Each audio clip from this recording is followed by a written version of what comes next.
ప్రత్యేకమైనటువంటి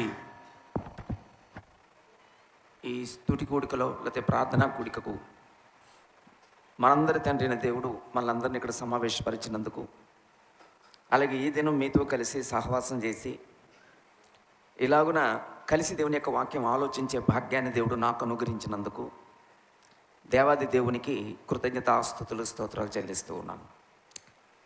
అలాగే ఇక్కడ ఉన్నటువంటి స్థానిక సంఘానికి, ముఖ్యంగా వయసులో పెద్దవారు, గౌరవనీయులు, మరి తండ్రితో సమానులైనటువంటి వారికి కూడా నా హృదయపూర్వకమైన వందనాలు తెలియజేస్తున్నాను. ఇదే మిమ్మల్ని మొదటిసారి చూడటం అండి. అలాగే ప్రేమతో దేవుని బట్టి నన్ను ప్రేమించి నన్ను ఆహ్వానించినటువంటి తమ్ముడు గారికి కూడా నా హృదయపూర్వకమైన వందనాలు తెలియజేస్తున్నాను. ఇదేనో అంటే వాస్తవానికి అవసరమైన అంశం, ప్రస్తుతం నిర్లక్ష్యం చేయబడుతున్న అంశం, అది ఈరోజు మనం ఆలోచిస్తున్నామండి. ప్రతి మనిషి భూమి మీద, ప్రపంచంలో ఎవరైనా సరే ఒక కుటుంబాన్ని గురించి ఆలోచిస్తే ఏం ఆలోచిస్తాడండి? అదేంటండి రాంగాని ప్రశ్న వేసారు అనకండి. ఏం కోరుకుంటాడండి? ఒక కుటుంబం ఏం కోరుకుంటుందండి? మా కుటుంబం క్షేమాభివృద్ధి చెందాలి అని కోరుకుంటారు. అవునా కదండి? అంతేనండి. ఒకవేళ ఎక్కడైనా సంఘం ఉంది, లేదా పూజారి పాలనలో సంఘం ఉంది, ఏలూరులో మాకు సంఘం ఉంది, ఎవరైనా సంఘాన్ని గురించి ఆలోచిస్తే మంచి వ్యక్తులు, మంచి మనసున్నవాళ్ళు ఏం కోరుకుంటారండి? మా సంఘం క్షేమాభివృద్ధి చెందాలి. అవునా కదండి? అంతేనండి. అందుకే మంచోళ్ళు అన్నానండి. ఆ మాట, మంచోళ్ళే ఆ విషయం కోరుకుంటారు. చెడ్డోడికి అదేం ఉండదండి. క్షేమాభివృద్ధి చెందాలి, అభివృద్ధి చెందాలి అదేం కోరుకోరండి. దానికి మంచి మనసు ఉండాలి. అప్పుడు ప్రతి కుటుంబం క్షేమాభివృద్ధి చెందాలి, ఆలోచన మంచిదే. ప్రతి సంఘం క్షేమాభివృద్ధి చెందాలి, ఆ మనసు, ఆ ఆలోచన మంచిదే, ఆ మనసు ఉండడం మంచిదే. మరి క్షేమాభివృద్ధి చెందడానికి ఇంకేదో ఉండాలండి. అది ఉంటే క్షేమాభివృద్ధి చెందుద్ది. అదే సహకారం. ఇప్పుడు క్షేమాభివృద్ధి చెందాలన్న కోరిక ఉంది, సహకారం లేకపోతే, కుటుంబం క్షేమాభివృద్ధి చెందాలని కోరుకుంటాడు కానీ సహకరించకపోతే, సహకారం లేకపోతే ఒంటెత్తు పోకడ అవుద్దండి. ఒంటెత్తు పోకడతో క్షేమాభివృద్ధి చెందదు. అలాగనమాట అండి. అందుకే ఈరోజు అలాంటిది ఏదైనా చెప్పుకుంటే మంచిదని నాకు అనిపించింది. సువార్థికులు, సేవకులు కూడా నేను అది చెప్పాను. అలాగే అన్నయ్య గారు మీ ఇష్టం అండి అన్నారు. మంచిదే కదమ్మా, అది మంచిదే. కాబట్టి ఇక్కడ మన పాఠం ఏంటంటే,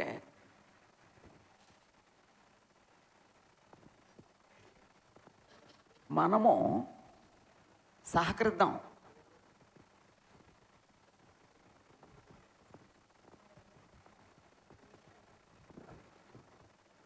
మనం సహకరిద్దాం.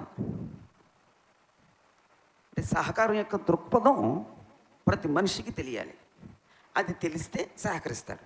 అది తెలిసి మనం అందరం సహకరిద్దాం. అందుకే ఆ పాఠం కూడా అది పెట్టుకున్నానండి. మనం సహకరిద్దాం.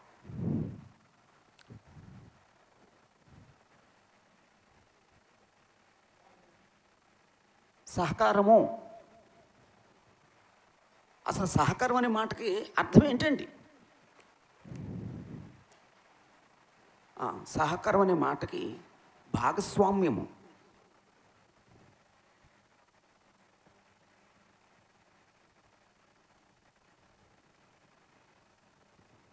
భాగస్వామ్యము. రెండో మాట ఏమన్నాడంటే కలిసి పని చేయటం. కలిసి పని చేయుట.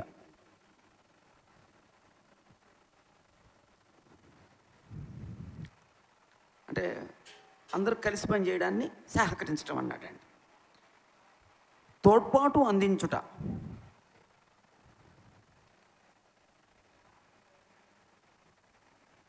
తోడ్పాటు అందించుట, భాగస్వామ్యం చేయటం, భాగస్వామ్యం అవటం, కలిసి పనిచేయటం, తోడ్పాటుని అందించటం, దాన్ని సహకారం అన్నాడండి. అలా ఒకవేళ ఇందాక ఓ మాట అన్నాను, ఎందుకు సహకరించాలి అంటే క్షేమాభివృద్ధి కొరకు సహకరించాలి. అది కుటుంబం కావచ్చు, సంఘం కావచ్చు, మరి ఏదైనా కావచ్చు. సహకారం ఉంటే క్షేమాభివృద్ధి చెందుద్ది. ఆ క్షేమాభివృద్ధి కొరకు నేను తోడ్పాటు అందించాలి. ఆ క్షేమాభివృద్ధి కొరకు నేను భాగస్వామ్యం చేయాలి. ఆ లేకపోతే క్షేమాభివృద్ధి కొరకు నేను తోడ్పాటు అందించాలి. అలాగనమాట. అప్పుడు మొదటి విషయం ఈ సమయంలో నేను ఆలోచిద్దాం. మొదటి విషయం ఏంటంటే, అసలు ఒక వ్యక్తి ఎవరైనా కానీ నేను ఎందుకు సహకరించాలి? అమ్మ ఎప్పుడైనా ప్రశ్న వచ్చిందమ్మా, అసలు నేను ఎందుకు సహకరించాలి? వచ్చిందంటే వచ్చిందని చెప్పండి, రాలేదంటే రాలేదని చెప్పండి. అమ్మా వస్తుందమ్మా, వస్తుందంటే ఎక్కడుంది అది? వచ్చింది, వస్తుందండి అంటే ఏదో మళ్ళీ ఎక్కడుందో అందవే వచ్చింది. నేను ఎందుకు సహకరించాలి? ప్రతి కుటుంబాల్లో ఇదే ప్రాబ్లం అండి. ఓ భర్త అనుకుంటాడు, నేను ఎందుకు సహకరించాలి నా కుటుంబానికి అనుకుంటూ తన కోసం తన కుటుంబంలో బ్రతుకుతాడు తప్ప కుటుంబం కోసం బ్రతకడండి. రైట్? అవునా కదా? అంతేనండి. మీ చేత ఒప్పిస్తున్నానని చెప్పొద్దు. ఒప్పించడానికి కాదు, నొప్పించడానికి కాదు, అంగీకరింపజేసి సరి చేసుకోవటానికి. ఓ భార్య నేను ఎందుకు సహకరించాలి అనుకుంటూ తన కోసం తను బ్రతుకుద్దండి.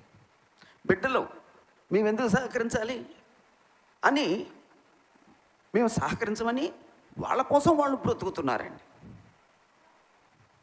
సంఘాల్లో కూడా అంతేనండి. అందుకే కుటుంబాలు కానీ సంఘాలు కానీ క్షేమాభివృద్ధి చెందట్లేదండి. దేవుడు కోరుకున్న క్షేమాభివృద్ధి చెందట్లేదండి. దేవుడు కోరుకున్న క్షేమాభివృద్ధి చెందలేదండి. ఇంకా ఆ సమస్యలతోనే బ్రతుకుతున్నారండి, ఆ ప్రాబ్లమ్స్తోనే బ్రతుకుతున్నారండి, ఆ ఎదుగు బుదుగు లేని పరిస్థితిలోనే ఉన్నారండి. ఎక్కడేసిన గొంగల అక్కడే ఉన్నట్టు ఉండిపోయిందండి. ఎంతకాలం సంవత్సరాలు మన జీవితంలో దొర్లుకుపోతున్నాయి. ఈ నెల అనగానే మనకొక మనుషులందరికీ ఎలాంటి ఆలోచన ఉంటుందండి? డిసెంబర్ నెల అనగానే పండగ నెల, ఇంకో మాట, ఈ సంవత్సరాన్ని ముగించుకుంటున్నాం, కొత్త సంవత్సరం వస్తుంది. Very good. మరి బ్రతుకులు, జీవితాలు, కుటుంబ పరిస్థితులు, సంఘాల పరిస్థితులు అప్పుడు ఎలాగ ఉన్నాయో ఇప్పుడు అలాగే ఉన్నాయి. అందుకే ప్రసంగిలా మాట అన్నాడండి, భూమి మీద ఉన్నదే జరుగుతుంది కానీ క్రొత్తదేమి జరగట్లేదు అంటాడండి. కాబట్టి ఈ ప్రశ్న ప్రతి ఒక్కరికి రావాలి. కొంతమందికి నేను ఎందుకు సహకరించాలనుకుంటూ సహకరించట్లేదు. అప్పుడు ప్రశ్న ఏంటంటే, లేకపోతే మొదటి పాయింట్ ఏంటంటే, సహకరించవలసిన అవసరత, లేకపోతే నేను ఎందుకు సహకరించాలి? అప్పుడు ఆ అవసరత తెలిస్తే ఒక వ్యక్తి సహకరిస్తాడండి. అందుకు ఈ పాయింట్ అండి. ఎందుకు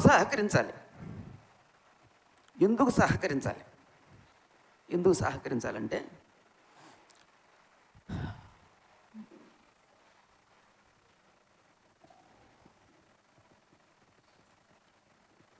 ఒకరి మీద ఒకరు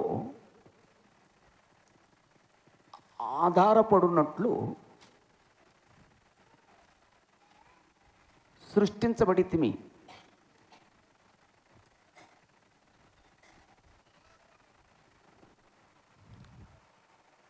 దేవుడు మనం సృష్టించాడు, భూమి మీద ఉన్న ప్రతి మనిషిని సృష్టించాడు.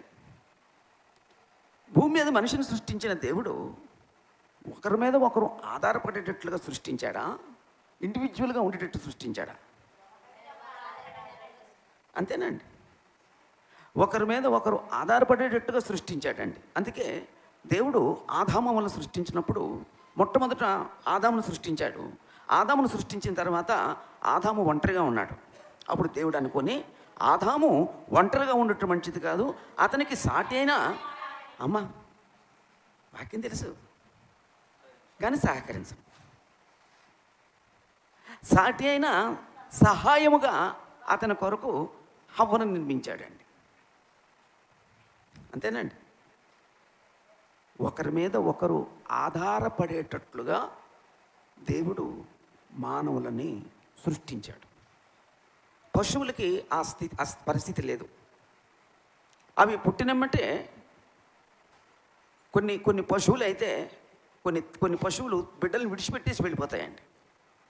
ఆ బిడ్డలు తమకు తాముగా నడిచి తమకు తాముగా మేతను సేకరించుకుంటాయండి. కానీ మనుషులుగా అలా కాదండి. పుట్టిన బిడ్డ ఆ తల్లి మీద ఆధారపడేటట్టుగా దేవుడు చేశాడండి.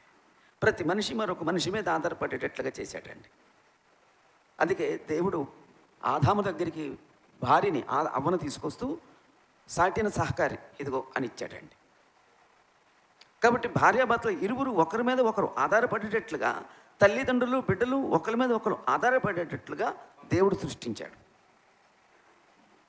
కాబట్టి ఒకరి మీద ఒకరు ఆధారపడేటట్టుగా దేవుడు సృష్టించాడు కాబట్టి సహకరించుకోవాల్సిన అవసరం ఉందండి. భార్యని సహకారిగా ఉండేటట్టు ఇచ్చాడండి. భర్త సహకారిగా ఉండేటట్టుగా ఇచ్చాడండి. అంతే తప్ప ప్రస్తుతం లోకల్లో భర్తలు ఏమనుకుంటారు, యజమానులు ఏమనుకుంటారు, కాళ్ళ కింద చెప్పు అనుకుంటారండి. కాదండి, కాళ్ళ కింద చెప్పు కాదండి. లేకపోతే ఆ కాళ్ళలోంచి తీయబడలేదండి ఆ స్త్రీ, తలలోంచి తీయబడలేదండి ఆ స్త్రీ పెత్తనం చేయటానికి.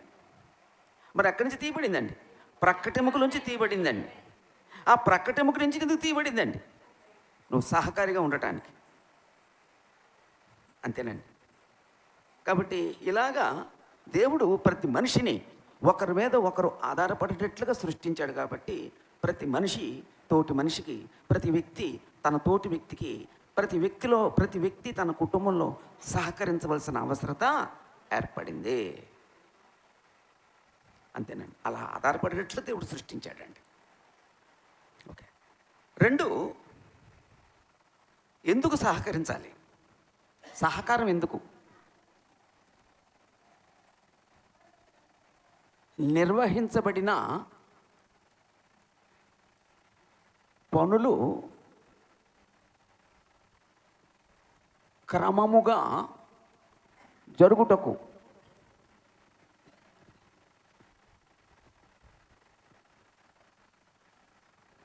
ఏదైనా ఒక కార్యక్రమం నిర్వహించబడింది.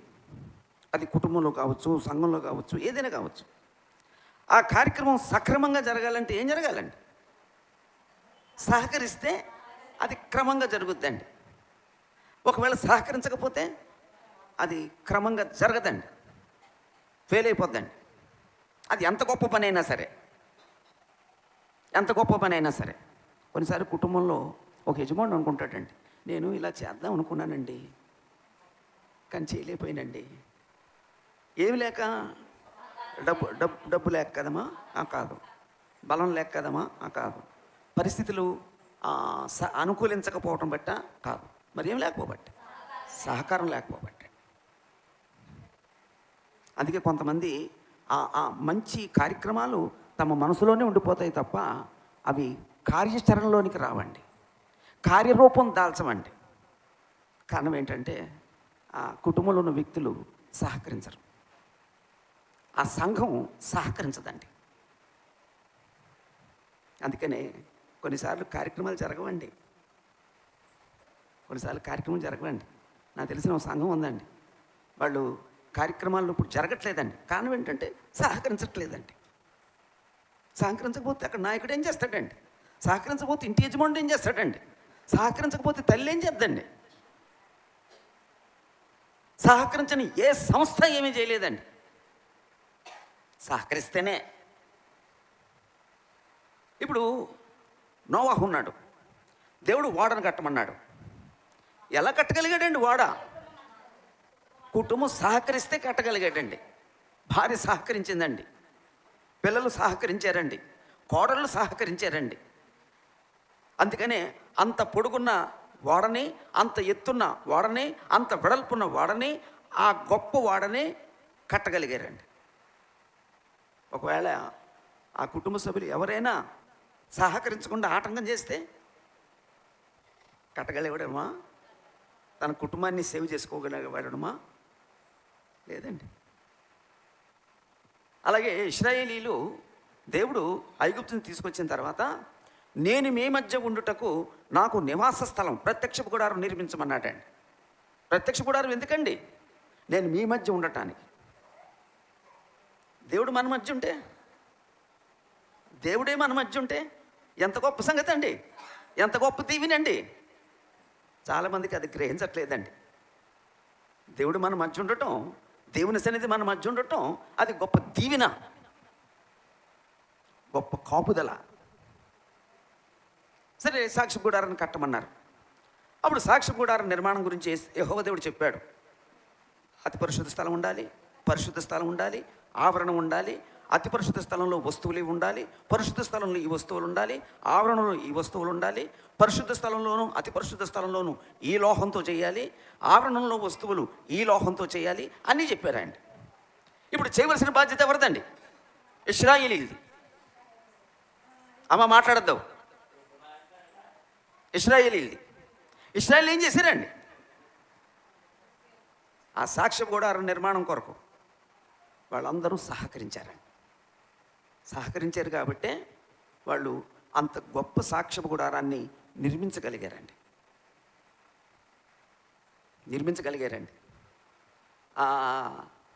సముద్రవత్సల తోళ్ళు, మేక తోళ్ళు, పొట్టేళ్ల తోళ్ళు, క్లాతులు అన్నీ, అవన్నీ ఎవరి దగ్గర దొరికా అందరూ తీసుకొచ్చారండి. ఆ కార్యక్రమానికి అందరూ సహకరించారండి.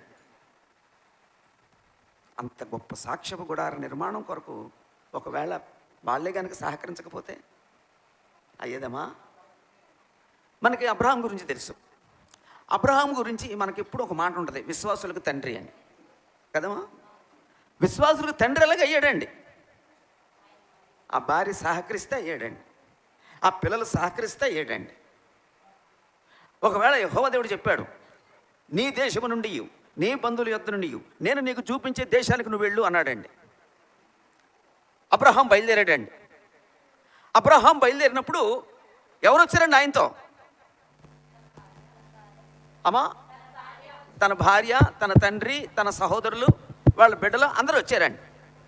ఒకవేళ భార్య సహకరించకపోతే, ఒక్కడుగు అయిపోతే అబ్రహాము కనాన్ దేశానికి ప్రవేశించేవాడండి. తండ్రి, నా భార్య సహకరించట్లేదు, మరి వెళ్ళలేని అంటాడండి. షారాకి చెప్తే షారా ఏం చేసిందండి? వెళ్ళిందండి. ఆ ప్రయాణంలో సహకరించింది, ఆ కష్టాల్లో సహకరించింది. కష్టాలు వచ్చినాయమ్మా అబ్రహాంకి. ఏం కష్టాలమ్మా? మనలాంటి కష్టాలే కదమ్మా, మనం పడుతున్న కష్టాలే కదమ్మా అబ్రహాంకి వచ్చిన కష్టాలు. ఏంటండి అది? నిలువ నీడలేని పరిస్థితులు, ఒకచోటే ఉండే పరిస్థితులు కావు. వసతులున్న గుడారాల్లో ఉండలేదు. అనుక్షణం అభద్రత, సంరక్షణ లేని పరిస్థితులు, ప్రాంతంలో ఉండవలసిన పరిస్థితులు. అలాంటి పరిస్థితుల్లో అబ్రహాం ఉండగలిగాడు. ఆ ప్రయాణాన్ని కొనసాగించగలిగాడంటే ఆ కుటుంబం సహకరించిందండి.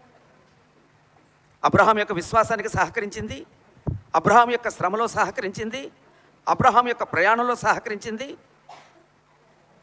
అన్నిట్లో సహకరించిందండి. అందుకే అబ్రహాము విశ్వాసులకు తండ్రి అయ్యాడండి.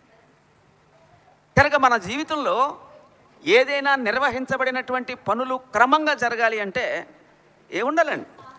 సహకరించాలండి. కొన్ని ప్రాంతాల్లో సంఘాలు అభివృద్ధి చెందుతాయండి, బాగా అభివృద్ధి చెందుతాయండి. సంఖ్యలో అభివృద్ధి చెందుతాయి, నాణ్యతలో అభివృద్ధి చెందుతాయండి. కారణం ఏంటంటే అక్కడ ఒక బ్రదర్ అంటారండి నాకు, బ్రదరు అందరూ సహకరిస్తారండి. ఎవరో నిర్లక్ష్యం చేయరండి. నేను ఒకసారి బ్రదర్తో అన్నానండి, బ్రదరు మీరు నా దగ్గరికి వచ్చేసారు, మరి అక్కడ కార్యక్రమాలు అంటే, నేను లేకపోయినా అక్కడ కార్యక్రమాలు జరుగుతాయి, నేను లేకపోయినా కార్యక్రమాలు జరుగుతాయి అన్నాడండి. ఏంటంటే నేను లేకపోయినా కార్యక్రమాలు జరుగుతాయంటే అందరూ సహకరిస్తారండి, ఎవరి పనులు వాళ్ళు ఉంటారండి. నేను జస్ట్ చెప్తానంటే ఆ ప్రోగ్రాం వాళ్ళే నడిపిస్తాడండి. అందుకే నేను మీతో ఇంత ఫ్రీగా మీతో ఇంత సమయాన్ని నేను గడుపుతున్నానని అంటాడండి. అంతేనండి. అలా సహకరించగలిగితే ఏ కార్యక్రమం అయినా ఎలాగుంటుందండి, సక్సెస్ఫుల్ అవుతుంది, సక్సెస్ అవుతుందండి. సహకరించకపోతే ఆ కార్యక్రమాలు జరగవండి. అది సంఘమైనా కావచ్చు. అంతేనండి. 3, ఎందుకు సహకరించాలి? ఎందుకు సహకరించాలంటే చేయబడిన కార్యము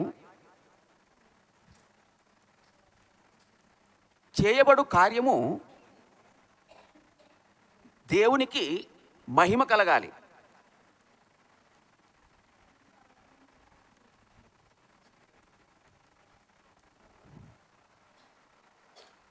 ఇప్పుడు మనం ఏ కార్యక్రమం చేసినా ఎవరికి మహిమ వెళ్ళాలండి? యెహోవా దేవునికి మహిమ వెళ్ళాలండి. అంతేనండి. బైబిల్లో విశ్వాసులు ఏ కార్యక్రమం చేసినా ఎవరికి మహిమ చెందేటట్టుగా చేశారండి? ఆ దేవునికి మహిమ చెందేటట్టుగా చేశారండి. అప్పుడు దేవుడికి మహిమ చెందేటట్లుగా ఆ కార్యం జరగాలన్నప్పుడు సహకరిస్తే జరుగుద్దండి. మనందరికీ తెలుసు యేసు ప్రభు ఈ లోకానికి వచ్చారని. మనందరికీ తెలుసు యేసు ప్రభు మరియ గర్భాన జన్మించారని. ఇప్పుడు యేసు ప్రభు ఈ భూమి మీద జన్మించటం ఎవరికి మహిమ కలిగిన కార్యం అండి? అది దేవునికి మహిమ కలిగిన కార్యం అండి. అంతేనండి. అంతేనండి. ఆయన పుట్టటం దేవునికి మహిమ, ఆయన పుట్టటం లోకానికి రక్షణ, ఆయన పుట్టటం లోకానికి వెలుగు, ఆయన పుట్టటం లోకానికి శాంతి, ఆయన పుట్టటం లోకానికి సమాధానం. అంత అవి కలిగించటానికి యేసు ప్రభు పుట్టి దేవుని మహింపరిచాడండి. ఇప్పుడు యేసు ప్రభు దేవుణ్ణి మహింపరచడానికి పుడితే ఆయన పుట్టుకలో ఎంతమంది సహకరించారండి అమ్మా? ఎంతమంది సహకరించారమ్మా? మరియ సహకరించిందమ్మా? సహకరించిందండి. యోసేపు సహకరించాడమ్మా? సహకరించాడండి. ఎలాంటి పరిస్థితిలోనండి? ఎలాంటి పరిస్థితిలో సహకరించారండి? అనుకూలత లేని పరిస్థితులు అయ్యి. అసలు యేసు పుట్టినప్పుడు అప్పుడున్నటువంటి పరిస్థితులు ఎలాంటివండి? భయంకరమైన పరిస్థితులండి. భయంకరమైన పరిస్థితులండి. యేసు ప్రభుని జన్మనివ్వకుండా, యేసు ప్రభుని లోకంలో ఆయన మహిమ కొరకు బ్రతకకుండా, మహిమ కొరకు చేయబడే కార్యాన్ని ఆటంకపరచడానికి సాతాను హేరోదును వాడుకున్నాడండి. అలాంటి పరిస్థితులు, అవమానకరమైన పరిస్థితులు. మరియా, నాకు వివాహం కాకుండా ఒకవేళ యేసు ప్రభు పుడితే లోకమంతా నా గురించి ఏమనుకుంటారు? యోసేపు, ఒకవేళ అలాంటి ఆమెని నేను చేర్చుకుంటే నా పరువు ఏం కావాలి? ఇవేమీ ఆలోచించలేదండి వాళ్ళు ఆలోచించిందల్లా ఒకటే, యేసు ప్రభుని ఈ లోకానికి అందించడానికి మా కుటుంబం సాధనాలుగా వాడబడుతున్నాం. మరియా, నా గర్భం సాధనంగా వాడబడుతుంది, అంతకంటే గొప్ప సంగతి ఇంకోటి లేదు అని దేవునికి మహిమనిచ్చే ఆ కార్యానికి ఆ భార్యాభర్తలు సహకరించారండి. అందుకే లోకానికి రక్షకుడు రాగలిగేటండి. అంతేనండి. అంతేనండి. ఒకసారి నెహెమ్యా గ్రంథం చదివితే, నెహెమ్యా గ్రంథంలో మాట ఉందండి. నెహెమ్యా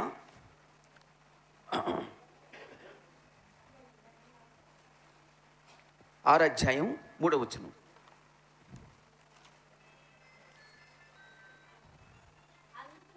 ఆ, నేను చేయు పని గొప్పది. ఉమ్, దాన్ని విడిచి మీ యొద్దకు వచ్చుటకై నేను దాన్ని ఎందుకు ఆపవలెను? ఉమ్. నేను రాలేనని చెప్పుటకు దూతలను పంపితిని. చాలండి.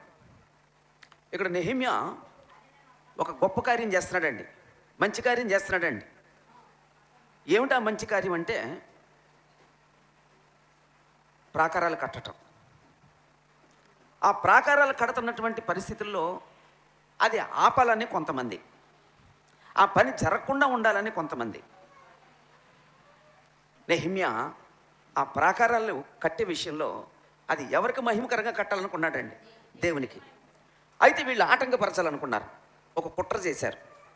నీతో మాట్లాడాలి, నువ్వు పలానా సమయంలో పలానా దగ్గరికి రా అన్నారండి. అంటే ఏంటన్నమాట? చంపేయడానికి. అప్పుడు నెహెమ్యా, నేను చేయి పని గొప్పది, దాన్ని విడిచి నీ అంతకు నేను రాలేను, నేను ఎందుకు ఆపాలి ఈ పని, నేను రాలేను అని తిరిగి వర్తమానం పంపాడండి. అక్కడ దేవుని జోక్యము ఉంది, ప్లస్ నెహెమ్యా విశ్వాసము ఉంది. దేవుని జోక్యం ఏంటి? నెహెమ్యాకి ఏ ఆపద, ఏ హాని కలగకుండా దేవుడు కాపాడాడు. నెంబర్ 2, నెహెమ్యా విశ్వాసం ఏమిటి? నేను చేయి పని దేవుని పని, నేను చేయి కార్యం దేవునిది, ఆయనకు మహిమ కలిగే కార్యం, అది గొప్పదే. ఎప్పుడైనా మనం సహకరించేది ఏదైనా సరే అది గొప్పదని సహకరిస్తున్నామా? గొప్పది కాదు అనుకుంటున్నామా? గొప్పది అనుకుంటున్నామా? గొప్పది కాదనుకుంటున్నామా?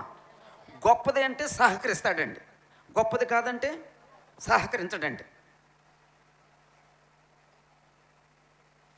నెహెమ్యా అంటున్నాడండి, నేను చేయ కార్యం గొప్పది, నేను ఎందుకు దాన్ని విడిచిపెట్టి రావాలి? ఒకవేళ పిలిచిన వ్యక్తి గొప్పోడై ఉండొచ్చేమో, పిలిచిన వ్యక్తి అధికారి అయి ఉండొచ్చేమో, పలుకుబడి ఉన్నాడో ఉండొచ్చేమో, అయినా సరే నెహెమ్యా వెళ్ళలేదండి. నువ్వెంత గొప్పోడవైనా నీకంటే గొప్పోడు నా దేవుడు, నీకంటే గొప్పోడు నా దేవుడు. కాబట్టి ఆ దేవుని కార్యం గొప్పది కాబట్టి, ఆయనకు మహిమనిచ్చే కార్యం గొప్పది కాబట్టి నేను రాను. అదండి విశ్వాసం.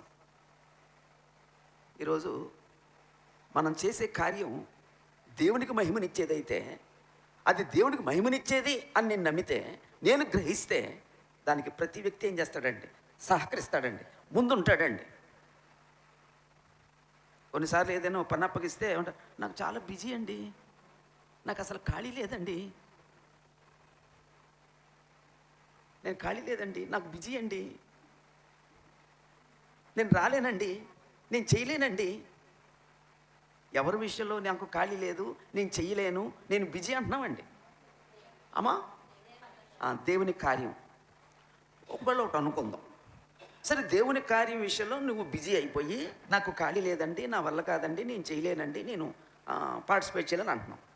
దేవుడే ఆ మాట నీతో అంటే, నా పాయింట్ అర్థమైందా? ఏమర్థమైంది?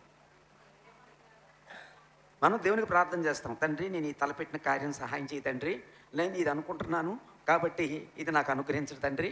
మరి 2025 సంవత్సరంలో నేను ఎన్నో అనుకున్నాను కానీ అవేమీ జరగలేదు, వచ్చే సంవత్సరంలో అయినా నేను అనుకున్నవన్నీ చేసేయి తండ్రి, నేను అనుకున్నవన్నీ జరగాలి తండ్రి, నేను అనుకున్నవన్నీ జరిగితే తండ్రి మరి నీకు స్తుతులు స్తోత్రాలు చెల్లిస్తాను తండ్రి అని ఒకవేళ మనం దేవుని దగ్గర అప్లికేషన్ పెట్టాం. దేవుడు ఏమంటాడంటే, నేను బిజీ, ఐఎమ్ సారీ. అప్పుడేంటి పరిస్థితి? ఆలోచించండి, కొన్ని ఆలోచించి ఇంకొక ఆప్షన్ ఉంది అని ఆలోచించండి. అమ్మా, ఇంకొక ఆప్షన్ లేదండి, ఇంకొక ఆప్షనే లేదండి. ఆయనే దీవించాలి, ఆయనే ఆశీర్వదించాలి, ఆయనే కార్యం సఫలం చేయాలి. మరి ఆయనే బిజీ అంటే నా పరిస్థితి ఏంటండి? కానీ ఈరోజు ప్రతి మనిషి దేవుని కార్యం దగ్గరికి వచ్చేసరికి, దేవుని పని దగ్గరికి వచ్చేసరికి కొన్నిసార్లు తను బిజీగా ప్రొడక్ట్ చేసుకుంటాడండి. కొంతమంది నెపాలు చెప్తారండి. యేసు శరీరధారం ఉన్న కాలంలో కూడా నెపాలు చెప్పారండి. నేను గేదెను కొన్నాను, నేను పశువును కొన్నాను, నేను దాన్ని పరీక్షించడానికి వెళ్తున్నాను. ఇప్పుడు పశువుని కొన్నాక పరీక్షిస్తాడా, పరీక్షించాక కొంటాడా? అంటే ఆ నెపం చెప్పడంలో కూడా సరిగ్గా లేదండి. నేను పశువును కొన్నాను, కొన్నాక పశువుని పరీక్షించడానికి వెళ్తున్నాను అంటాడండి. అది సెట్ అవుద్దండి? అబద్ధం చెప్పిన ఎలాగ ఉండాలండి? అబ్బా ఎన్ని బాగా తెలుసు మనకి. ఇలాగ సాకులు చెప్పేవాళ్ళు చాలామంది ఉన్నారండి. ఎంతకాలం సాకులతో బ్రతుకుతాం? కాబట్టి నేను సహకరించాలి? సహకరించవలసిన అవసరం ఏంటంటే నేను చేయదలిచిన కార్యం దేవునికి మహిమ కలుగుటకు నేను సహకరించాలి. అప్పుడు ఒకవేళ దేవునికి మహిమకరం అయ్యేటట్లుగా నువ్వు సహకరిస్తే నీకేంటి లాభం? దేవుడు నిన్ను చూచి ఆనందిస్తాడండి. దేవుడు చూచి ఆనందించి నిన్ను దీవిస్తాడండి, నిన్ను ఆశీర్వదిస్తాడండి. ఆశీర్వాదాలు మనం ఏమనుకుంటామంటే అడిగితే వచ్చేసేది అనుకుంటామండి. అడిగితే వచ్చేదా? దాని కొరకు ఏదైనా చేస్తే వచ్చేదా? ఏదో చెయ్యాలండి, చేస్తేనే ఆశీర్వాదం. కాబట్టి అందుకు ఏ కార్యాన్ని అయినా ఆ కార్యాన్ని విషయంలో సహకరించాలండి. సహకరించిన వారికి ఒక పేరు పెట్టాడండి. దేవుని కార్యానికి సహకరించిన వ్యక్తికి ఒక పేరు పెట్టాడండి పౌలు. పౌలు కాదు, పరిశుద్ధాత్ముడే.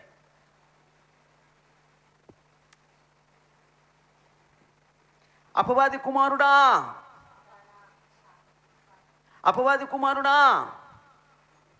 సమస్త నీతికి విరోధి, ప్రభు యొక్క తినని మాటలు చెడగొట్టడం మానవా.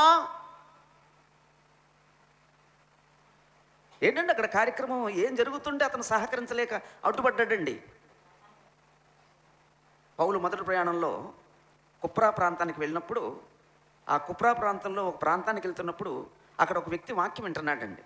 అతని వాక్యం వినకోనివ్వకుండా, అతని వాక్యం విని రక్షించబడకుండా, అతను రక్షించబడటానికి ఈ వ్యక్తి సహకరించాలి, వాక్యం ప్రకటించడానికి ఈ వ్యక్తి సహకరించాలి, సువార్త ప్రకటించడానికి ఈయన సహకరించాలి, దేవుని యొక్క కృప, దేవుని యొక్క కార్యం అక్కడ జరిగేటట్లుగా సహకరించాలి. సహకరించకుండా ఆటంకపరుస్తున్నాడండి. అప్పుడు పౌలు అంటాడండి, పరిశుద్ధాత్మతో నిండిన వాడై. అంటే గద్దించింది ఎవరు అక్కడ? పరిశుద్ధాత్ముడండి. అపవాది కుమారుడా, సమస్త నీతికి విరోధి, ప్రభు యొక్క తినన మార్గం చెడగొట్టడం మానవా. నువ్వు చెడగొట్టోడివి, నువ్వు చెడగొడటానికి పుట్టావు అని శపించబడ్డాడండి. కాబట్టి దైవ కార్యానికి, దేవుని కార్యానికి సహకరించాలండి, అడ్డుపడకూడదండి, ఆటంకపరచకూడదండి. నేను మాట చెప్పానండి, ఏదో ఒక కార్యం పెడితే ఆ కార్యం జరగాలి, ఆ కార్యంలో అందరూ పార్టిసిపేట్ చేస్తారు. ఒక వ్యక్తి అంటాడు, నేను పార్టిసిపేట్ చేయనండి అన్నాడు. అప్పుడు అక్కడున్న సువార్థికుడు అన్నాడండి, నువ్వు ఒకవేళ పార్టిసిపేట్ చేయకపోతే నీ వలన ఇతరులు బలహీనపరచబడతారు, నువ్వు ఆటంకంగా ఉంటావు. కనీసం నీ గురించి పార్టిసిపేట్ చేయకపోయినా ఇతరుల గురించి నువ్వు పార్టిసిపేట్ చేయి, ఆ కార్యం జరగటానికి. అది మంచి మనసు అండి. కాబట్టి అక్కడ దేవుడు మహిమపరచబడేటట్లుగా మనం సహకరించాలి. రైట్. 4,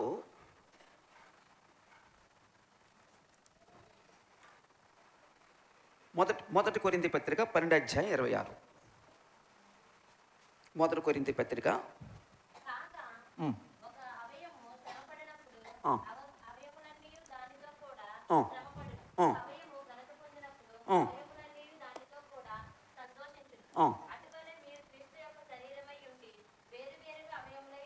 చాలండి.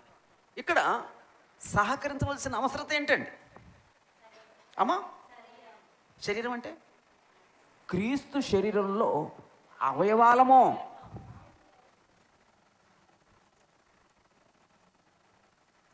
క్రీస్తు శరీరములో అవయవములము. ఇక్కడ శిరస్సు యేసు ప్రభు, శరీరం సంఘం. శరీరం సంఘం అయితే అవయవాలం ఎవరండి? మనం. అప్పుడు అవయవాల మధ్య ఉండేది ఏంటండి అమ్మా? అవయవాల మధ్య ఏముండేయండి? ఇప్పుడు మన సాధారణంగా అవయవాలు చూసుకుంటే ఈ అవయవాల మధ్య ఏముందండి? సహకారం ఉందండి. నువ్వు ఏ పనైనా చేస్తే ఒక్క చేత్తోనే చేయగలిగావా? ఇది కూడా సహకరిస్తే చేయగలిగావా? అంతేనండి. ఒకవేళ ఈ చెయ్యి అది నీ పని కాబట్టి నువ్వు చేసుకో, నేను రెస్ట్ తీసుకుంటాను అంటదండి ఇది. నువ్వే చేసుకో ఆ పని, ఆ బరువు, ఎందుకంటే నీ చేతికి ఉంగరం పెట్టావు కదా, నా చేతికి ఏమీ లేదు కాబట్టి నీ చేతికి ఉంగరం ఉంది కాబట్టి నువ్వే కష్టపడు, నువ్వే చెయ్యి అని శరీరం అంటదండి. అప్పుడు దీనికి ఏదో దెబ్బ తగిలింది. అప్పుడు దెబ్బ తగిలినప్పుడు ఈ చెయ్యి అంటది, మొన్న నాకు సహకరించలేదు కదా, కాబట్టి ఇప్పుడు నీకు మందు రాయను, నువ్వే రాసుకో అంటదండి. నీకు దెబ్బ తగిలింది, నీ చేయికి దెబ్బ తగిలింది, ఈ చేయికి దెబ్బ తగిలింది, ఈ అవయవానికి దెబ్బ తగిలింది, నాకు కాదు కదా అని చెప్పిది ఆ మందు రాయడం మానేసిందండి. మాట్లాడతలేదు ఎవరో. రాసదమ్మా? సహకరించుకుంటాయమ్మా? సహకరిస్తాయి. అలా సహకరించబట్టే ఈ శరీరం క్షేమాభివృద్ధి చెందుతుందండి. అలా జరిగిందండి మన అవయవ నిర్మాణం. కొన్నిసార్లట ఒక చిన్న జోక్ అండి, ఇవన్నీ కళ్ళు కానీ, ముక్కు కానీ, నోరు కానీ, నోరు కానీ, ఈ ఈ ఈ చేతులు కానీ అనుకున్నాయట. ఓ మీటింగ్ పెట్టేయటండి. పని పట్టలేవు కదండి మీటింగ్లు పెట్టుకోవడానికి. ఓ మీటింగ్ పెట్టుకొని, మనం అందరం పని చేస్తున్నాం, ఈ పొట్ట ఏం పని చేయట్లేదు, దానికి మనం అందరం కష్టపడి ఆహారం ఇస్తున్నాం, అది ఏ పని చేయకుండా పొట్ట పెంచుకుంటుంది అని ఇవన్నీ స్ట్రైక్ చేసేయటండి. దేని మీద? పొట్ట మీద. అప్పుడు ఆహారం నోటికి వెళ్ళలేవలేదు, నవలనేవలేదు, ఆహారం వెళ్ళలేదు. ఒకరోజు అయిపోయింది, రెండో రోజు అయిపోయింది, మూడో రోజు ఈ చెయ్యి లెగట్లేదటండి, ఈ చెయ్యి లెగట్లేదటండి, ఈ కాళ్ళు లెగట్లేదటండి, కళ్ళేమో నీరసం అయిపోతున్నాయటండి, నాలుగేమో పిడసకట్టిపోతుందటండి. అప్పుడు మళ్ళీ మీటింగ్ పెట్టుకొని అప్పుడు ఈ పొట్ట అంటదటండి, పిచ్చోళ్ళారా, మీరందరూ నాకు ఆహారం ఇస్తే నేను ఆ ఆహారాన్ని రక్తంగా మార్చి మీకు బలాన్ని ఇస్తున్నాను.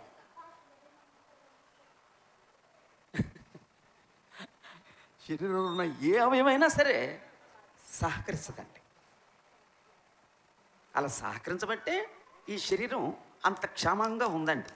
సహకరించకపోతే లేదండి. కాబట్టి మనం ఎందుకు సహకరించాలంటే, మనం క్రీస్తు శరీరంలో అవయవాలం కాబట్టి ప్రతి అవయవం సహకరించాలండి. ఇది ఎందుకో మరి పెద్దవాళ్ళు చెప్పాలి. ఇది ఎందుకు మనిషికి పడతలేదండి. మీరు ఎన్ని సంవత్సరాల నుంచి సేవ చేస్తున్నారండి? చాలా సంవత్సరాల నుంచి ఇక్కడ ఉందండి సంఘం. ఎందుకో మనుషులకు పడతలేదండి. ఎందువల్ల అంటారండి? మీరే చెప్పాలి, కాస్త అనుభవజ్ఞులు. మాకు కొరుకుడు అవ్వట్లేదమ్మా. ఈరోజు కుటుంబాల్లో అలాగే సహకరించట్లేదు, సంఘాల్లో కూడా అలాగే సహకరించట్లేదా? మీరు మాట చెప్పండి, మన శరీరంలో ఏ అవయమైనా అతిథి పాత్ర పోషిస్తుందా?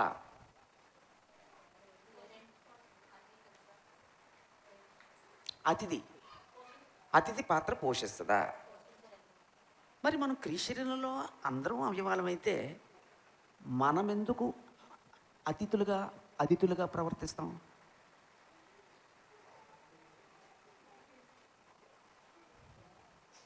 ప్రాబ్లం ఎక్కడ? సమస్య ఎక్కడదే? వాక్యంలోదా? ప్రకటించే ప్రకటనలోనా? నాలోనేనా? నాలోనే. అది మార్చుకోవాలండి, అది మారాలండి. అప్పుడు నీ కుటుంబం క్షేమాభివృద్ధి చెందుద్దండి. అప్పుడు నీ సంఘం, మీరు ఆరాధించే స్థానిక సంఘం దీవించబడుతుందండి, క్షేమాభివృద్ధి చెందుద్దండి. విజిటర్స్ లాగా ఉండకూడదండి. నేను క్రీస్తులో ఒక అవయవాన్ని. ప్రతి అవయవానికి పని ఉంది. ప్రతి అవయవం తోటి అవయవానికి సహకరిస్తుంది. ప్రతి అవయవం శరీరం యొక్క క్షేమాభివృద్ధి కొరకు సహకరిస్తుంది. నేను క్రీస్తు యొక్క సంఘంలో, క్రీస్తు యొక్క శరీరంలో అవయవాన్ని అయితే ఆ సంఘ క్షేమాభివృద్ధి కొరకు నేను ఏది పార్టిసిపేట్ చేస్తున్నాను అదండి. ఈ అవగాహన ఉంటే ఆ వ్యక్తి సహకరిస్తాడండి. అవగాహన లేకపోతే సహకరించడం. కాబట్టి ప్రతి మనిషి అది గ్రహించండి అమ్మా, ప్లీజ్. సహోదరులారా, మీ అందరికీ చేతులు ఎత్తి నమస్కరిస్తున్నాను. విజిటర్స్ లాగా ఉండద్దండి. ఓకే, ఇంకెందుకు సహకరించాలి? ఇంకెందుకు సహకరించాలి? ఇంకెందుకు సహకరించాలంటే ఇతరులకు మాదిరిగా ఉండుటకు.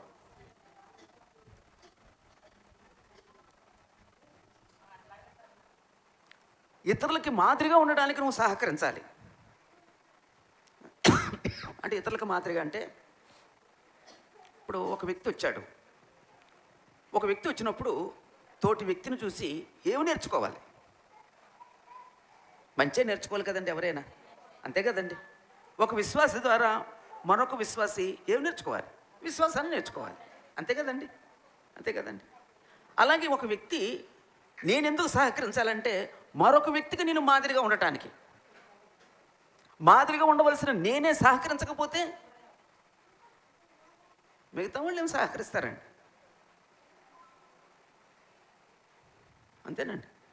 ఒకవేళ నేనే ఈ పూజారిపాలెంలో ఉన్న క్రీస్తు సంఘంలో సభ్యుడిగా వచ్చాను, కొత్తగా రక్షించబడి వచ్చాను. అప్పుడు 10 సంవత్సరాల నుంచి 20 సంవత్సరాల నుంచి కన్వర్ట్ అయిన వ్యక్తిని చూస్తాను. ఆయన మామూలుగా ఉంటాడండి, మౌనంగా ఉంటాడండి. ఆ సహోదరి మామూలుగా ఉంటాడండి, మౌనంగా ఉంటుందండి, దేనికి స్పందించరండి, యాక్టివ్ పాత్ర పోషించరండి. అప్పుడు నేనేం చేస్తానండి? 10 సంవత్సరాలు బట్టి వచ్చిన వాళ్ళు మౌనంగా ఉన్నారు, ఓహో ఇలాగే ఉండాలి కాబోళ్ళు అని చెప్పి నేను అలాగే ఉంటానండి. అప్పుడు నాకు వాళ్ళు గుడ్ ఎగ్జాంపుల్ అయ్యారా, బ్యాడ్ ఎగ్జాంపుల్ అయ్యారా?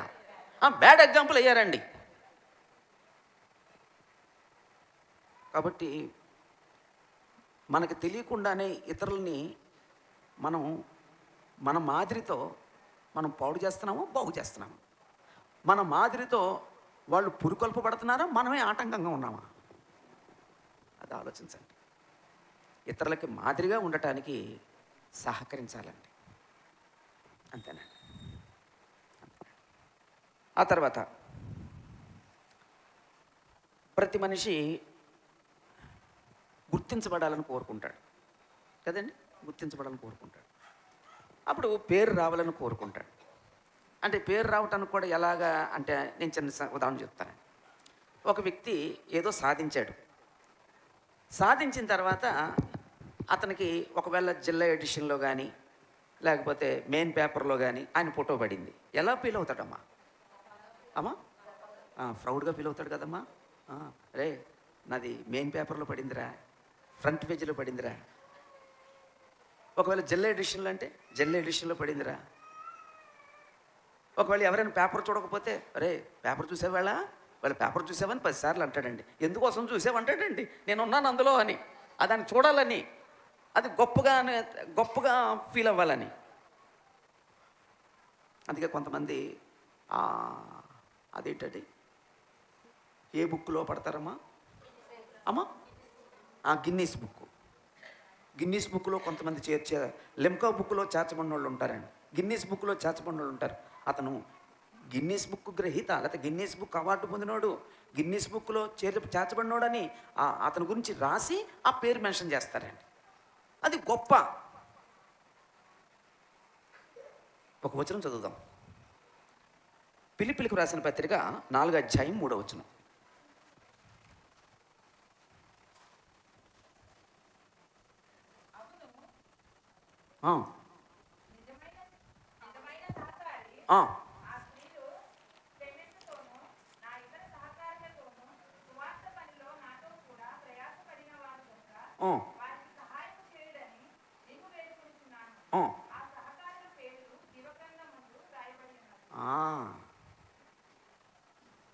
ఇక్కడేం బుక్ అమ్మా?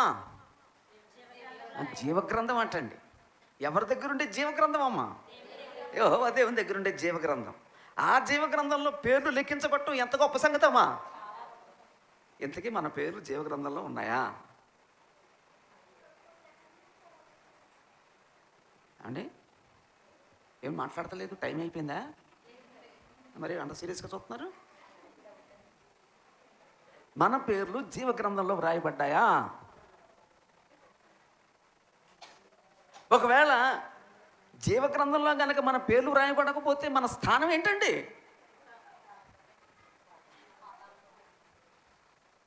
జాగ్రత్త. అది ఎంత గొప్పదంటే ఒకసారి మోషే అంటాడండి, ఇశ్రాయేలీని దేవుడు నాశనం చేసే సందర్భంలో మోషే అంటాడండి, నువ్వు వారిని క్షమించకపోతే నా పేరు జీవగ్రంథం నుంచి తీసే, నీ గ్రంథం నుంచి తుడిచిపెట్టే అంటాడు. అప్పుడు యెహోవా దేవుడు అంటాడండి, నీ పేరు తొడవను, పాపం చేసిన వారి పేరు తుడిచేస్తాను. ఆ పాపంలో కొనసాగే వ్యక్తిని ఆ జీవగ్రంథం నుంచి తుడిచేస్తాను. జీవగ్రంథంలో మన పేర్లు ఉన్నాయా? జీవగ్రంథంలో మన పేర్లు లిఖించబడ్డాయా? ఒకవేళ పూజారి పాలెంలో ఎంతమంది సంఘ సభ్యులో నాకు తెలియదు, ఎంతమంది పురుషులో నాకు తెలియదు, ఎంతమంది సహోదరులో నాకు తెలియదు. కానీ ఇక్కడున్న సంఘం ఒకవేళ సహకరించే వాళ్ళు అయితే మీ పేర్లు ఎక్కడున్నాయో తెలుసమ్మా? జీవగ్రంథంలో ఉన్నాయమ్మా, జీవగ్రంథంలో ఉన్నాయండి. కనుక ఒక వ్యక్తి అది గ్రహిస్తే ఏం చేస్తాడండి? నా పేరు జీవగ్రంథంలో లిఖించబడేటట్లుగా సహకరిస్తాడండి. అందుకే ఆ మాట అన్నాడండి పౌలు. అవును, నిజమైన సహకారి ఆ స్త్రీలు క్లెమెంతుతోనూ నా ఇతర సహకారులతోనూ సువార్త పనిలో నాతో కూడా ప్రయాసపడిన వారు కనుక, నేను చదువుతానమ్మా, నాతో కూడా ప్రయాసపడిన వారు కనుక. ఎవరు ప్రయాసపడ్డారు? అక్కడ స్త్రీలు, అక్కడ స్త్రీలు. వారికి సహాయం చేయమని నిన్ను వేడుకొనుచున్నాను. ఆ సహకారుల పేర్లు జీవగ్రంథంలో వ్రాయబడ్డాయి.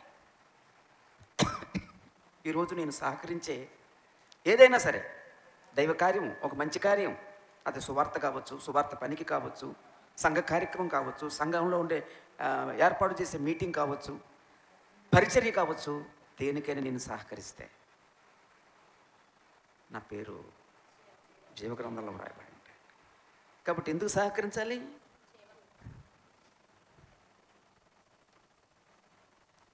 జీవగ్రంథములో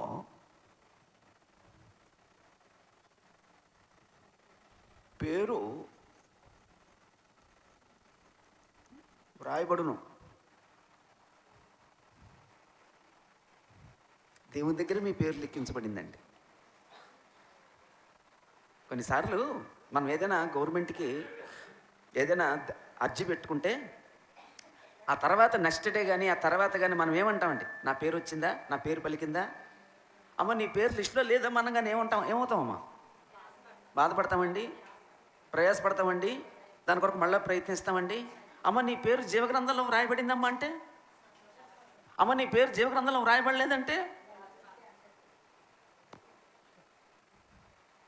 కాబట్టి జీవగ్రంథంలో నా పేరు ఉండేటట్లుగా నేను సహకరించాలండి, అంతే. అదండి గొప్ప సంగతి. అందుకు ఒక వ్యక్తి సహకరించాలండి, ఒక వ్యక్తి పరిచర్య చేయాలండి. అలా ఇంకెందుకు సహకరించాలంటే,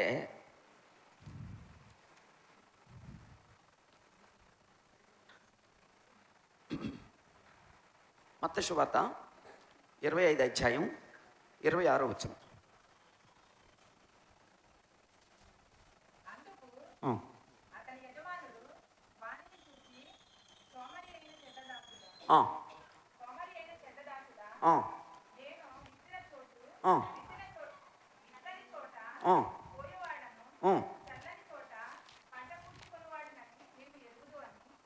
నువ్వు ఎరుగుదువా?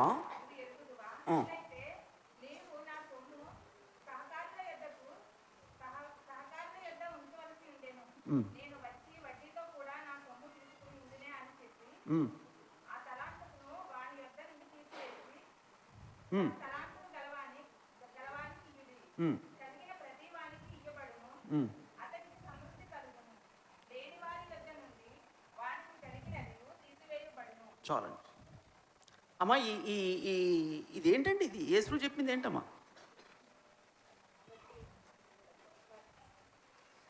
తలాంతులను గురించిన ఉపమానం.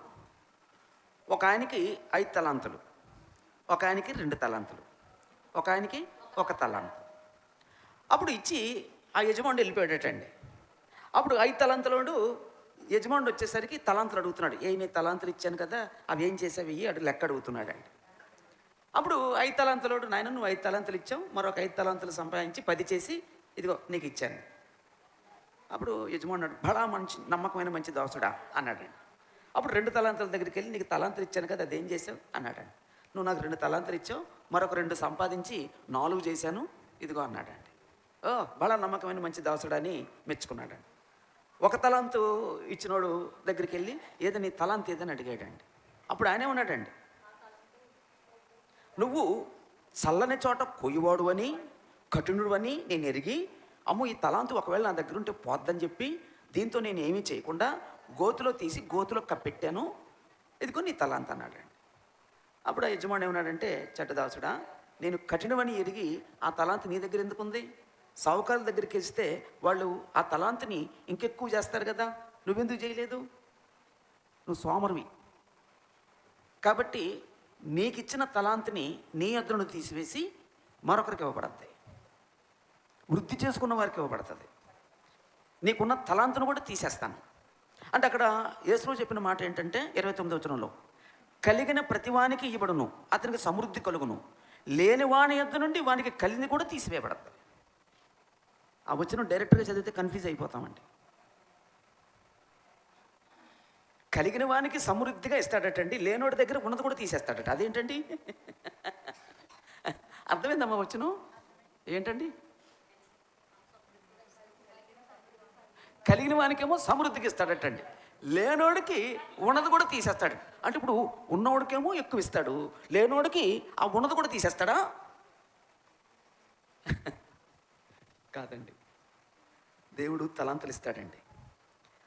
ఆ తలాంతుల్ని నువ్వు వినియోగించకపోతే నీకిచ్చిన తలాంతుని తీసేస్తాడు నీ దగ్గర నుంచి. ఎవరైతే ఆ తలాంతుల్ని వినియోగించుకుంటున్నారో ఆ తీసేసిన తలాంతు ఈయనకి ఇస్తాడనమాట. తలాంతుల గురించి మాట్లాడాడండి. అప్పుడు నా తలాంతు ఏదైనా కానీ, ఒకవేళ కొంతమందికి ప్రార్థన చేసే తలాంతు, కొందరికి నడిపించే తలాంతు, కొందరికి వాక్యం చెప్పే తలాంతు, కొందరినేమో కొత్త వాళ్ళ దగ్గరికి వెళ్ళి వాళ్ళని తీసుకొచ్చే తలాంతు, కొందరికేమో సహాయం చేసే తలాంతు, కొందరికేమో వాళ్ళు ఇచ్చే డబ్బుని దేవుని కొరకు వాడే తలాంతు, ఇలాగా కొంతమందికేమో పాటలు పాడే తలాంతు, ఇలాగ తలాంతులు ఉంటాయండి. ఈ తలాంతులు ఏది వినియోగించుకున్న వ్యక్తిని దేవుడు ఏం చేస్తాడండి? లెక్క అడుగుతాడండి. ఏది నీకు పాటలు పాడే తలాంతు ఇచ్చాను, ఏం చేసావు? నీకు దేవునికి ఎక్కువ ఇవ్వగలిగే సామర్థ్యం ఇచ్చాను, ఆ తలాంతు ఏం చేసావు నువ్వు? నీకు పరిచర్య చేసే తలాంతు ఇచ్చాను, ఏం చేసావు? లేదండి నేను చేయలేదండి, నేను దాచుకున్నానండి. అప్పుడు నీ ఎత్తు నుండి ఆ తలాంతు తీసేస్తాడు. ఆ తలాంతు తీసేసిన వ్యక్తికి ఫలితం ఏంటండి?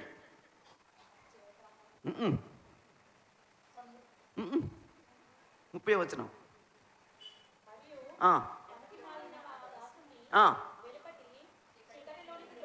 ఏంటండి వెలుపటి చీకట్లో?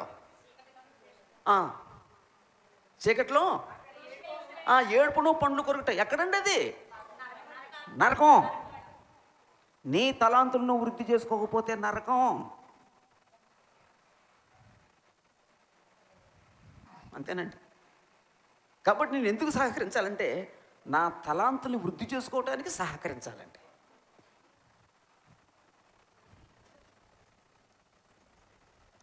తలాంతులను వృద్ధి చేసుకొనుటకు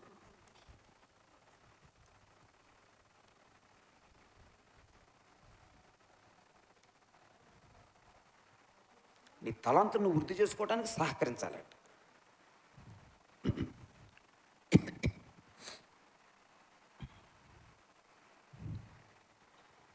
తలాంతుల్ని మురగబెట్టుకోకూడదండి. ఇప్పుడు నువ్వు సహకరించే విషయంలో నువ్వు పరిచర్యలో సహకరిస్తే ఇంకో తలాంతు ఇస్తాడండి. ఒకవేళ ఇంకొక తలాంతు నువ్వు ఆ విషయంలో నువ్వు సహకరిస్తే ఇంకో తలాంతులు ఇస్తాడండి. అదండి, వాడు బడా నమ్మకమైన మంచి దాసుడు అవుతాడండి. ఒకవేళ తలాంతుల్ని వినియోగించుకోకుండా తలాంతుల్ని కప్పిపెట్టేసేవాడు, గోతులు కప్పిపెట్టేసేవాడు, అక్కడ 2 మాటలు వాడాడండి: సోమరి, చెడ్డదాసుడు, 3వ మాట పనికిమాలినవాడు. మన తలాంతులు గుర్తిరిగి మన తలాంతులు వృద్ధి చేసుకునేటట్లుగా మనం సహకరించాలండి. అంతేనండి. అప్పుడు మనం 12:25 అయింది, ఇంకో మాట చెప్పుకొని బ్రేక్ ఇచ్చుకుందామండి. ఎనిమిదో విషయం ఏంటంటే, చివరి విషయం, ఎందుకు సహకరించాలంటే, ఆదిమ సంఘాలు మనకి మాదిరి చూపించాయి. ఆదిమ సంఘాలు లేకపోతే సంఘములు మనకు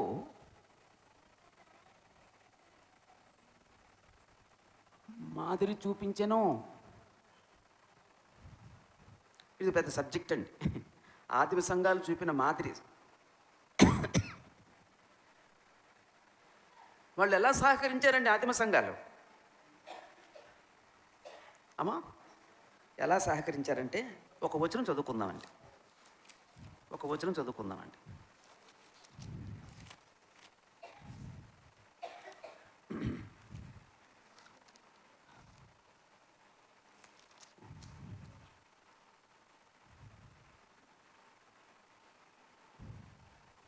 ఒక్క నిమిషం అండి. ఒక్క వచనం అండి.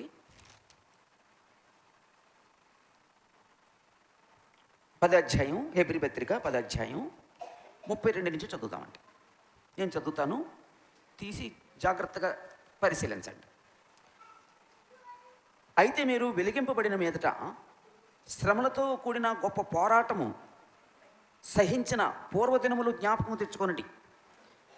వాళ్ళు విశ్వాస జీవితాన్ని ఎలా కొనసాగించారండి? పోరాటాలతోనండి. రైట్. అప్పుడు ఆ పోరాటాలని, ఆ శ్రమల్ని ఏం చేశారండి? వాళ్ళు సహించారండి. సహించారండి. ఒక విధంగా చూచితే, మీరు నిందలను, బాధలను అనుభవించుట చేత 10 మందిలో అరడిపరితిరి. నిందలు అనుభవించారు, బాధలు అనుభవించారు. మరొక విధంగా చూచితే, వాటిని అనుభవించే వారితో పాలివారైతిరి. ఆ శ్రమలు అనుభవిస్తున్న వారితో వీళ్ళు కూడా పాలిభాగస్తులయ్యారండి. మీరు ఖైదులో ఉన్న వారిని కరుణించి, మీకు మరి శ్రేష్టమైనది స్థిరమైనదినైన స్వాస్యమున్నదని ఎరిగి, మీ ఆస్తి కోల్పోటకు సంతోషముగా ఒప్పుకుంటిరి. ఆఖరికి తమ ఆస్తులు కూడా కోల్పోయారండి. అలాగా అంటే ఇలాంటి సందర్భాలు చాలా ఉన్నాయండి. ఏదో ఒక వచనం చదివించానంటే, అలా వాళ్ళు సంఘ క్షేమాభివృద్ధి కొరకు, సువార్త ప్రకటన కొరకు, వారి విశ్వాస జీవితాన్ని కాపాడుకోవడం కోసం అలా సహకరించారండి. అలా సహకరించారండి. సువార్త ప్రకటనకి సహకరించిన వాళ్ళు ఉన్నారండి. సువార్త వ్యాప్తి చెందడానికి సహకరించిన వాళ్ళు ఉన్నారండి. సువార్త ఆ పట్టణంలో జరగటానికి వాళ్ళు వంతు కృషి చేయడానికి వాళ్ళు ఎంత సహకరించాలో అంత సహకరించారండి. వాళ్ళు ప్రాణాలను లెక్క చేయలేదటండి. సువార్త ప్రకటన కోసం ఎంత సహకరించారంటే, ఒకసారి రోమిలకు రాసిన పత్రిక 16వ అధ్యాయం 3-4 వచనాలు నేను చదువుతానమ్మా. క్రీస్తు యేసునందు నా జత పని వారై ప్రిస్కిల్లకును అకులకును నా వందనములు చెప్పుడి. వారు నా ప్రాణం కొరకు తమ ప్రాణం ఇచ్చుటకైనను తెగించిరి. ఎవరండి వీళ్ళు? ఎవరి కోసమండి? పౌలు పరిచర్య చేస్తున్నాడు, సువార్త ప్రకటిస్తున్నాడు. ఆ సువార్త ప్రకటనకు అవసరమైతే ఈ అకుల ప్రిస్కిల్లాలు, ఎవరండి అకుల ప్రిస్కిల్లాలు? భార్య భర్తలండి, ఒక కుటుంబం అండి. తమ ప్రాణాలని కూడా ఇవ్వటానికి తెగించారటండి. అలా సహకరించారండి. అలా సహకరించబట్టే పౌలు సేవ చేయగలిగాడండి ఆ ప్రాంతంలో. తిరిగి పౌలు ఈ ఉత్తరం రాస్తూ వాళ్ళకి కృతజ్ఞతలు చెప్పండి అన్నాడండి. ఇందులో ఎవరు బాగా సహకరించుంటారమ్మా? అకుల సహకరించుంటాడా? ప్రిస్కిల్లా సహకరించుంటుందా? అమ్మా, అదే ఇద్దరు సహకరించాలి. ఇందులో ఎక్కువ ఎవరిదే? అమ్మా, ఇద్దరు సహకరించారు. ఎక్కువ సహకరించింది ఎవరమ్మా? ప్రిస్కిల్లానండి. అందుకే ప్రతి చోట పౌలు నా జతపనివారైన మార్కు, నా జతపనివారైన తిమోతి, నా జతపనివాడు అని పురుషుల పేరు వాడతాడు. ఇక్కడ మాత్రం ప్రిస్కిల్ల పేరు వాడాడండి. అలాంటి సాక్ష్యం ఉండాలండి సంఘానికి. అయా, ఆ పూజారిపాలెంలో అక్కడ ఉన్న ఒక కుటుంబం మంచి కుటుంబం అండి. ఆ పూజారిపాలెంలో ఆ సహోదరుడు మంచి బలమైన పనోడండి. ఆ పూజారిపాలెంలో ఆ సహోదరి ఇల్లు అద్భుతమైన ఇల్లు అండి.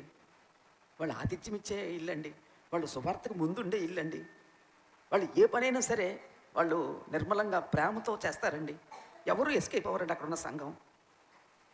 అలాంటి సాక్ష్యం ఉండాలండి. ఉందండి. ఇక్కడి నుంచి ఏం చేద్దామండి? అలాంటి సాక్ష్యం పొందుదామండి ప్రతి కుటుంబానికి. నా చింతనలో అలాంటి సాక్ష్యం ఉండేదండి. ఓ ప్రాంతంలో ఒక సువార్త జరిగిందంటే ఒక కుటుంబాన్ని బట్టండి. ఇప్పటికీ ఆమె లేదు, కానీ ఆమె ప్రోత్సాహం వల్ల, ఆ కుటుంబం సహకారం వలన అక్కడ సంఘం ఉందండి. 50 మంది 60 మంది కలిసి దేవుణ్ణి ఆరాధిస్తున్నారండి. అలాగండి. నాలాంటి స్వార్థపరుడు సహకరించడండి. కాబట్టి సహకరిద్దామండి. ఉం? కాబట్టి సహకరించవలసిన అవసరతలో 8 విషయాలు ఆలోచించాం. ఒకటి, ఒకరి మీద ఒకరు ఆధారపడేటట్లు దేవుడు సృష్టించాడు, అందుకు సహకరించాలి. నిర్వహించబడిన పనులు క్రమంగా జరగాలి, అందుకు సహకరించాలి. చేయబడు కార్యము దేవుని మహిమ కలగాలి, అందుకు సహకరించాలి. కాబట్టి సహకరించాలి. ఇతరులకు మాదిరిగా ఉండడానికి సహకరించాలి. జీవగ్రంథంలో పేరు ఉండటానికి మనం సహకరించాలి. నా తలాంతును వృద్ధి చేసుకోవడానికి నేను సహకరించాలి. మాదిరి చూపించాను. యెరూషలేము సంఘం కానీ, అంతియోక సంఘం కానీ, ఫిలిప్పి సంఘం కానీ, దెస్సలోనికే సంఘం కానీ, ఇలాంటి కొన్ని సంఘాలు మాదిరి చూపించాయండి. కాబట్టి మనం ఎందుకు సహకరించాలో మనకు అర్థమైంది. చిన్న బ్రేక్ తీసుకుందాం. ఆ తర్వాత ఒక చిన్న విషయం ఆలోచిద్దాం. అర్థమవుతుందమ్మా? మనందరికి అవసరమేనమ్మా? మనందరికి మేలుకరమేనమ్మా? అయితే నా ప్రయాణం లాభకరమే. అందరికీ ఉంది.